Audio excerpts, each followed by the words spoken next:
आज की कहानी एक पुतली और चार दोस्तों की कहानी है। चार पक्के दोस्त थे। उनमें एक बढ़ई, एक दर्जी, एक सुनार और एक ब्राह्मण था। गांव में उनमें किसी का काम नहीं चल रहा था। वे थे तो बहुत गुणी, लेकिन उनकी किस्मत उनके आड़े आ रही थी। एक दिन चारों ने मशवरा किया कि हमारी और हमारे हुनर की यहाँ कोई कदर नहीं है, क्यों ना परदेश जाकर किस्मत आजमाई जाए।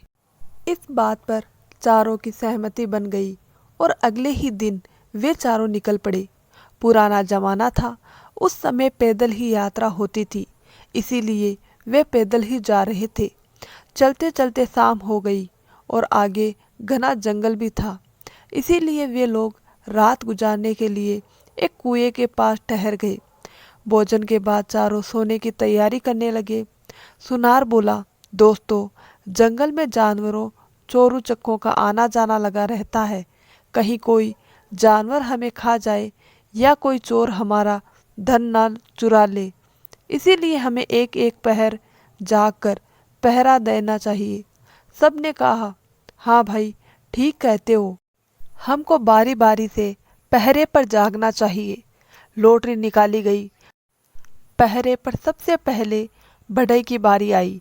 वह जागने का प्रयत्न करने लगा, किंतु थकावट के कारण उसे नींद आने लगी।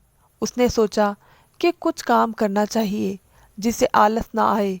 बढ़ई ने एक सूखे पेड़ से लकड़ी का टुकड़ा लिया, अपने औजार निकाले और उसे तराशना शुरू कर दिया। पहरा खत्म होते होते उसने लकड़ी की एक खूबसूरत सुंदर पुतली बना दी।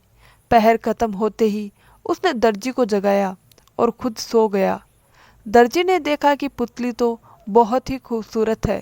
उसने पोटली में से रंग बिरंगे कपड़े निकाले, पुतली का नाप लिया और पहर खत्म होते होते चोली और घेरदार घाघरा तैयार कर पुतली को पहना दिया। ऊपर से लाल चुन्नी उड़ाकर पुतली खड़ी कर दी। आधी रात के बाद बारी आई सुनार की, सो वो क्यों पीछे रहता। उसने भी सोने के अच्छे अच्छे जेवर बनाकर पुतली को पहना दिए। पुतली गहनों कपड़ों में बहुत ही जीती जागती युवती दिखने लगी। चौथे पहर ब्राह्मण की बारी आई। वह इतनी सुंदर पुतली को देखकर विचार में पड़ गया। उसने सोचा कि इन तीनों ने तो अपने अपने हुनर का कमाल दिखा दिया, मुझे भी कुछ करना चाहिए। वह मंत्र बोलता हुआ उस पुतली पर जल छिड़कने लगा। सुबह होते होते पुतली जीवित होकर सुंदर युवती बन गई। सवेरा होते ही सभी जाग गए और सुंदर लड़की को अपने पास देखकर आश्चर्यचकित रह गए। फिर युवती पर अपना अपना हक जताकर झगड़ने लगे। ब्राह्मण ने कहा कि मैंने इसे अपने मंत्र बल पर जीवित किया है। भला मेरे जीवित करने से पहले तो यह एक काठ की निर्जीव पुतली ही थी, इसीलिए इस पर सिर्फ मेरा ही अधिकार है। मैं ही इसके साथ विवाह करूंगा। बढ़ई बोला, वाह पंडित जी, यह कैसे हो सकता है। आखिर पुतली बनाई तो मैंने थी, अगर मैं पुतली ना बनाता तो आप क्या कर लेते। इसीलिए इस पर सबसे पहला हक मेरा है और मैं ही इससे विवाह करूंगा। तभी दर्जी बोला कि इसके कपड़े तो मैंने तैयार किए हैं, अगर मैं इसके कपड़े तैयार नहीं करता तो भला बेलीवास काठ की पुतली को जीवित करने के बारे में पंडित सोचता भी नहीं। इसीलिए इस युवती पर सिर्फ मेरा ही अधिकार है और मैं ही इसके साथ विवाह करूंगा। सुनार भी कहाँ पीछे रहने वाला था। वह बोला कि भाइयों, मैंने हजारों रुपए का सोना खर्च करके इसके लिए गहने बनाए हैं। अब यह कैसे हो सकता है कि यह दूसरे के घर चली जाए। इसीलिए इस पर सबसे पहला हक मेरा बनता है। इसके साथ विवाह तो मैं ही करूंगा। चारों को लड़ते झगड़ते देखकर कुछ राहगीर वहां रुक गए।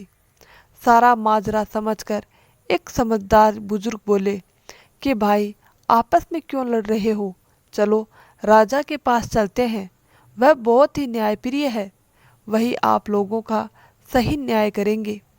चारों को बुजुर्ग की बात अच्छी लगी।